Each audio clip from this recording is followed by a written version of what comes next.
apa kabar? Ya, Alhamdulillah ya, sehat. Kak. Iya. Dr. Purnama Setiabudi, anggota DPRA dari Partai PKS, dengan didukung para alumni SMA Negeri 1 Lok Sumawe yang tergabung dalam IKA Semansa, mendaftarkan diri jadi bacalon wali kota Lok Sumawe melalui Partai Nasdem Kota Lok Sumawe.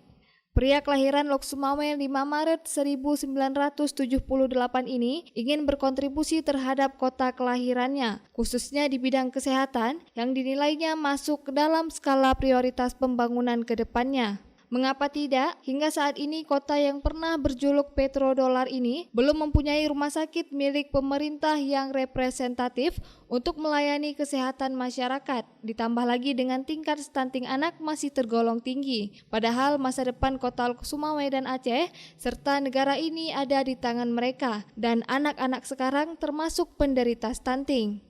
Selain itu, sebagai sebuah kota, Lok Sumawe harus mampu mencitrakan dirinya lebih baik lagi dalam berbagai sektor. Oleh karena itu, dirinya ingin nanti kota Lok Sumawe mengadopsi pola pengelolaan kota seperti kota-kota besar di Korea Selatan yang menerapkan teknologi modern dalam mengelola dan melayani kepentingan masyarakat sehingga menjadi kota pintar atau smart city. Ini adalah putra asli dari Kota Lok Sumawe yang selama ini mungkin banyak membantu di kabupaten lain. Nah, setelah saya sekarang terbebas, artinya begini, saya tidak lagi PNS dan saya merupakan seorang profesional yang bisa bergerak di mana saja.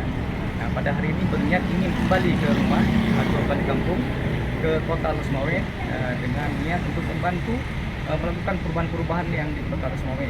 Mungkin selama ini saya lakukan di daerah lain, saya bisa memberikan sedikit ilmu saya kepada masyarakat di Kota Lok Sumawe yang dari kecil saya di sini saya melihat dan ingin ketika kita sudah melakukan besar seperti ini sekarang, kita akan melakukan perubahan-perubahan yang ada di Kota Lok Sumawe.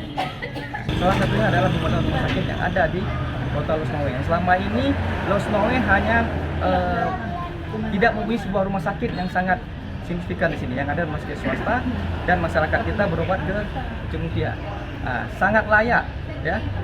Pemerintah Kota Lok Sumawe ini mempunyai sebuah rumah sakit, ya, yang sangat fleksibel, ya, dengan kondisi di dalamnya alat kesehatan lengkap, bisa mengobati masyarakat Kota Lok Sumawe yang mungkin tidak perlu dirujuk ke tempat lain. Kenapa seperti itu saya katakan? Karena saya seorang kesehatan dan saya sangat memahami bagaimana membangun kesehatan untuk masyarakat. Kemudian kasus stunting di Kota Lok Sumawe saya melihat sangat luar biasa, ya. Sekarang data yang kita dapatkan, kemarin saya bertanya kepada teman-teman kesehatan ini, ada hampir 900-an anak-anak stunting di Kota Lok Sumawe ini, dan ini perlu kerjasama kita bersama. Nah, untuk apa kita berantas stunting ini? Terutama karena 10 tahun 15 tahun kemudian anak-anak ini adalah penerus kita semua, mungkin akan mengganti kita semua. Tapi pada saat ini dengan banyaknya anak-anak stunting, kita lihat nanti ke depan tidak ada lagi masyarakat generasi-generasi yang akan seperti kita yang pada hari ini yang ingin mencoba melakukan perubahan di Kota Lok Sumawe. Negeri Korea, saya melihat bagaimana prasarana di sana yang sangat luas dan ada niat kita akan melakukan Lok Sumawe sebagai kota smart city. Dan kita sudah berbicara dengan teman-teman di Jakarta. Kebetulan ada alumni LPDP. Alumni LPDP ini anak Lok Sumawe. Dan dia sebenarnya kemarin itu sudah akan melakukan kegiatan namanya program dari sana, tetapi kemungkinan tidak ada dukungan dari pemerintah sini sehingga dia melakukan di tempat lain. Dan ini merupakan salah satu program kita untuk ke depan melakukan bagaimana Kota Lok Sumawe terhindar dari banjir dan kegiatan-kegiatan smart city lainnya yang akan kita coba lakukan. Dari Lok Sumawe, Denny Muhtadi melaporkan untuk Puja TV Aceh.